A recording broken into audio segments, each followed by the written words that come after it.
Welcome, friends. Today, I'm going to share one of important one of the important things that I don't know how is been missed by the mainstream media as well as social media. No one is talking about it. No one, I believe, even have thought about it. And obviously, I'm talking about the current situation in Middle East and specifically Iran and Israel, the war which just broke out a week ago. Today is June 20th, so it's all exactly a week now. I just came across with some idea or some stuff that are very interesting and surprising to me, to at least to myself, that how come we haven't thought about it, or nobody even talking about it in the mainstream media or any other platform. So I thought to bring it to your attention and get your opinion about it, because this is my personal opinion, and anyone can disagree with me, but that's what I believe that is happening or happened, and I'm going to share it with you right now.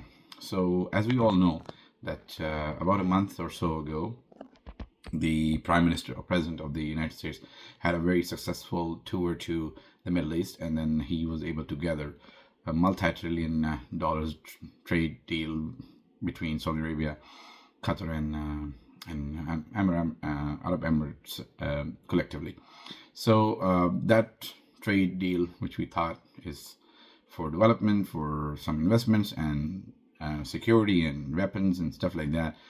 But I believe when I start pulling strings about this war, that the sensitivity of the war, the timing of the war, and everything else was very strange. So I start pulling, strings that to where they should lead us. And to be honest with you, these strings are not going back to Washington or Tel Aviv as United States, the dramatic way of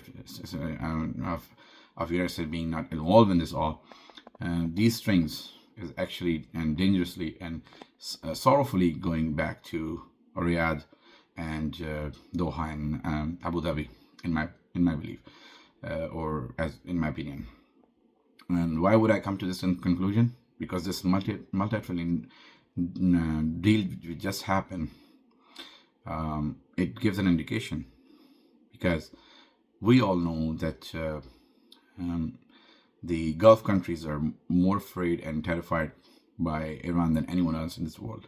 And there's been an ongoing war or Cold War being happening between Iran and Saudi Arabia since ever, as long as we know.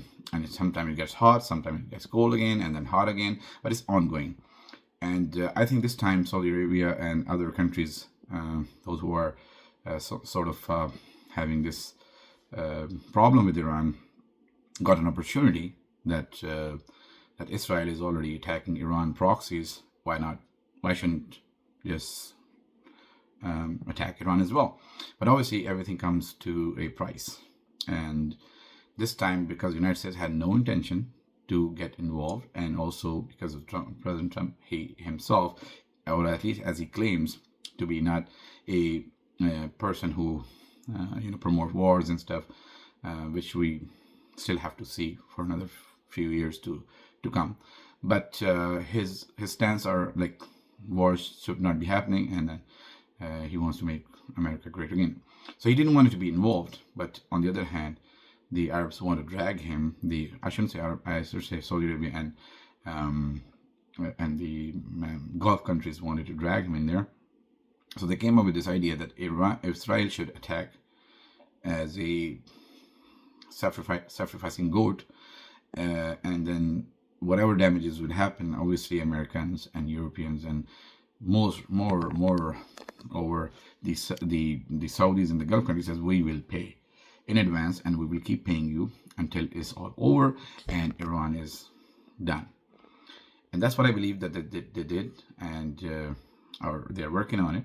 So right now, as we're seeing that all the damages to Israel or whatever happening, it will be recovered. Obviously, even if Saudi Arabia or any other countries may not would have been involved, which is very hard to believe. Israel would have gotten a lot of hefty, aid from the United States, from the taxpayers' money, to repair itself. But here, obviously, Americans do not want to take responsibility of any of this happening, since Trump trying to save each and every penny, as he claims, for Americans by doing a lot of other stuff like tariffing and laying off people and all that kind of stuff. So they didn't want to take any financial responsibility of this war. So they put the financiers, the Gulf countries, and they said, okay, this will happen. We'll take it out, and then we'll take care of Iran. And you will see, if God forbid this war goes against against Iran, the first thing the United States is gonna make sure pressurize, and even they don't even have to pressure, but they will be demanding from these Gulf countries to accept Israel without any condition right away, because as a favor that Israel did to them by eliminating Iran. And obviously the second biggest thing would be the dominance of the Middle East is going to go to Saudi Arabia, because there's going to be no rival or no power balance in countering Saudis and others in the region. Then the third thing is, once Iran has been, God forbid, destroyed, or the regime has been destroyed, the assets that are in there, the sources of Iran, will be divided between these all allies, and obviously Saudis and others will be a big portion of it, being part of the OPEC and others as well. So this is my personal opinion, and I would like you guys to dig more deeper in there and see whether we can find some evidence about it, or if we could find another theory or some other reasoning of this. Because to me, it was pretty obvious that as soon as they got paid, they did it. And in such a sensitive time, when Iran was about to go to a deal or some sort of negotiation, I don't think it was necessary to do anything which is happening or had happened. So there is a cause, there is a bigger cause behind it.